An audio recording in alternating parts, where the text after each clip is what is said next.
Atenção! Vai começar agora uma teleaula de automação do curso profissionalizante. Este módulo tem um total de 20 aulas. Hoje você vai assistir a teleaula número 8. Bons estudos!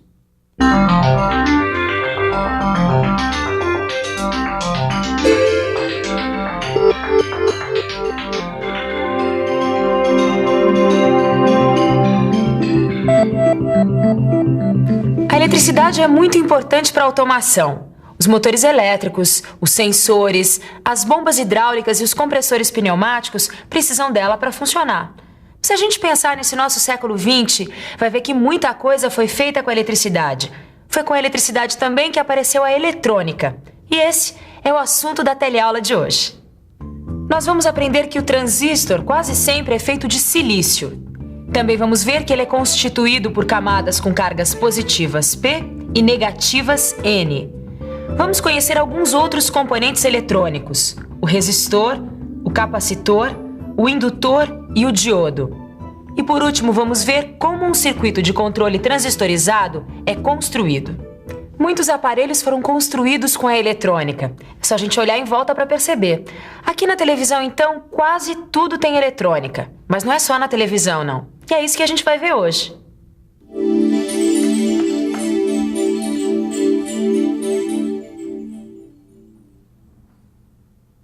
A eletrônica é o resultado do avanço da eletricidade. E nós precisamos dela para consertar este aparelho aqui. A eletrônica trabalha com correntes elétricas baixas E supercontroladas. O que o Mano quer dizer é que na automação usamos bastante a eletrônica para controlar os equipamentos. Agora imagine como seria esse rádio antes da eletrônica. No tempo de nossos avós, os rádios não eram nada portáteis. Pelo contrário, eles tinham alto-falantes bem grandes e válvulas.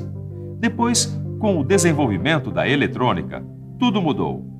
Aparelhos eletrônicos, televisores, videocassetes, rádios, toca-fitas, telefones celulares. Um mundo de eletrodomésticos para você, graças à eletrônica.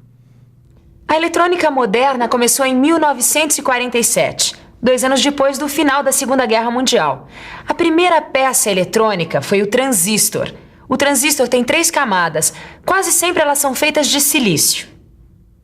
Silício. O que é mesmo silício? Silício é um elemento químico que é muito usado em eletrônica. Na crosta terrestre tem muito silício. É de silício que são feitas as camadas da maioria dos transistores. Quando uma das camadas é enriquecida com elétrons, ela passa a ser chamada de N, ou seja, ela passa então a ser negativa. Quando a gente tira os elétrons de uma camada, ela passa a ser positiva, e o nome dessa camada é P. NPN e PNP. Existem 2 tipos de transistores construídos com as camadas P e N. Vamos dar uma olhada no funcionamento desses transistores. Todo transistor possui 3 terminais. No transistor NPN, temos o emissor N numa das pontas, na camada do meio a base P e na camada da outra ponta o coletor N. O símbolo do transistor NPN é desenhado assim. O transistor PNP é o contrário. Nas camadas das pontas, temos o emissor P e o coletor P, e na camada do meio, a base N. Aí temos também o símbolo do transistor. O transistor funciona como um sistema de água. O coletor seria o cano ligado na caixa d'água. A torneira seria a base, e o cano do qual sai a água, o emissor. A quantidade de água que sai depende de quanto a gente abre essa torneira. A corrente elétrica da base é que controla a corrente entre o coletor e o emissor. Vamos ver isso melhor? No emissor E é ligado o polo negativo da fonte de tensão e na base P, o polo positivo. Aí então, a grande quantidade de elétrons que está no emissor é atraída para a base. Como todos os elétrons não cabem na base, eles vão passando para o coletor C, que também está ligado a um potencial positivo, atraindo assim os elétrons. Observe que as cargas elétricas positivas se movimentam em sentido contrário ao das cargas negativas. A corrente do coletor IC e do emissor IE são controlados por IB, ou seja, a corrente da base. Mas isso fica muito claro se a gente comparar o símbolo do transistor com o desenho dessa torneira. O cano de entrada seria o coletor, o registro da torneira, a base, e por onde sai a água, o emissor. E a água que sai pode ser comparada com o fluxo de cargas positivas no transistor. Certo. Agora sim, Muito bem. Torquato. Vamos ver agora alguns tipos diferentes de transistores.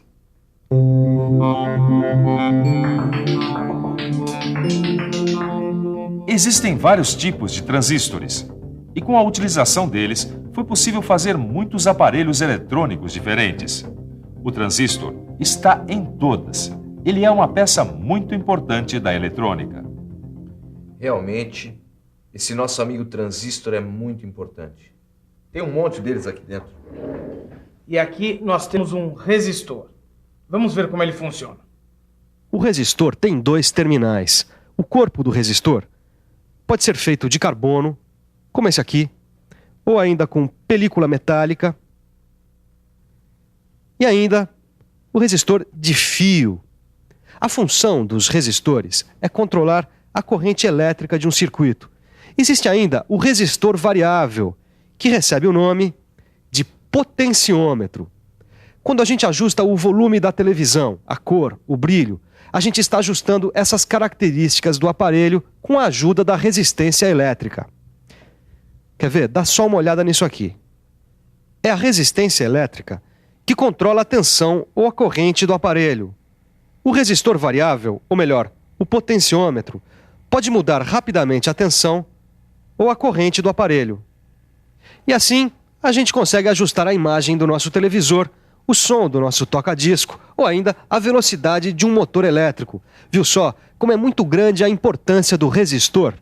O resistor também tem o seu símbolo. E olha só como ele representa bem os 2 terminais e a resistência elétrica no meio. Agora vamos conhecer uma outra peça importante da eletrônica, o capacitor. Ele é um acumulador de cargas elétricas. As cargas elétricas ficam aqui dentro. Estas aqui são as placas condutoras. Elas também são chamadas de armaduras. Este material isolante aqui é o dielétrico. O capacitor serve para acumular cargas elétricas.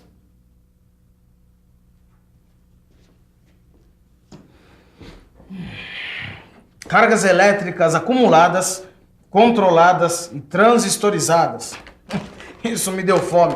Ô, mano, você tem certeza que você não quer uma batatinha? Não, Torquato, muito obrigado. Eu gostaria mesmo era de conseguir terminar o meu serviço. Existem ainda 2 elementos importantes da eletrônica, o indutor e o diodo. Vamos ver primeiro o indutor. Ele tem a finalidade de criar oposição à variação de correntes elétricas no circuito. O indutor é uma bobina ao redor da qual são enrolados os fios condutores. O núcleo do indutor pode ser de ferro, de ferrite ou de ar. Através do magnetismo criado dentro do núcleo, conseguimos regular as variações de corrente elétrica num circuito através do indutor. O indutor pode ser desenhado com esse símbolo que você está vendo. O último elemento que a gente vai ver é o diodo. O diodo funciona como uma chave que abre e fecha, controlando a passagem da corrente elétrica, ou seja, dos elétrons em movimento. O diodo é construído com 2 camadas P e N. Quase sempre o diodo é feito de silício. Os elétrons em movimento passam pelo diodo quando entram pela camada N e saem pela camada P. O componente é usado como uma chave. Ele também fecha a passagem quando a corrente elétrica tenta passar de P para N. Existe também esse outro tipo de diodo, o LED. O LED é feito com fosfeto de galho. É por isso que ele emite luz quando é percorrido pela corrente elétrica. Esse componente também funciona como uma chave, como o diodo. Só que a energia produzida pelo fluxo de elétrons no LED gera luz visível. Para completar, vamos ver alguns desses componentes em um circuito de controle transistorizado para um motor de corrente contínua de baixa potência. Temos aqui um circuito de controle transistorizado para um motor de corrente contínua de baixa potência. Quando esta chave está aberta, não tem corrente na base do transistor. Sem corrente de base, a torneira do transistor fica fechada e aí não pode passar corrente entre o coletor e o emissor. O motor então não funciona, fica parado. Aí, quando a chave é acionada, a corrente de base começa a existir. Os resistores controlam a corrente de base e a corrente entre o coletor e o emissor do transistor. Quanto maior é a corrente de base, maior é a corrente entre o coletor e o emissor. Também, maior é a corrente do motor, como observamos quando variamos o potenciômetro. O motor tem sua velocidade controlada com esse circuito. Quando a gente muda a resistência do potenciômetro, o R2 do desenho, a gente está mudando a corrente de base do transistor, aumentando ou diminuindo a potência do motor. Depois de aumentar a potência do seu conhecimento de automação, o melhor é revisar, para depois não diminuir o aprendizado. E atenção, se liga aí que é hora da revisão. Na teleaula de hoje, você ficou conhecendo um pouco do mundo da eletrônica. Você também aprendeu quais são os componentes eletrônicos mais importantes e quais são seus símbolos. E você também viu como é que funciona um circuito de controle transistorizado. Pronto, finalizei esse trabalho. Até que não era tão difícil assim, né? Como a nossa teleaula. Mas você tem que estudar bastante, porque senão vai ser difícil lembrar de tudo. Estudar é muito importante. É o que nós vamos fazer agora, porque ele acabou de comer essa batata. Não! Para com isso. Para! Diga isso.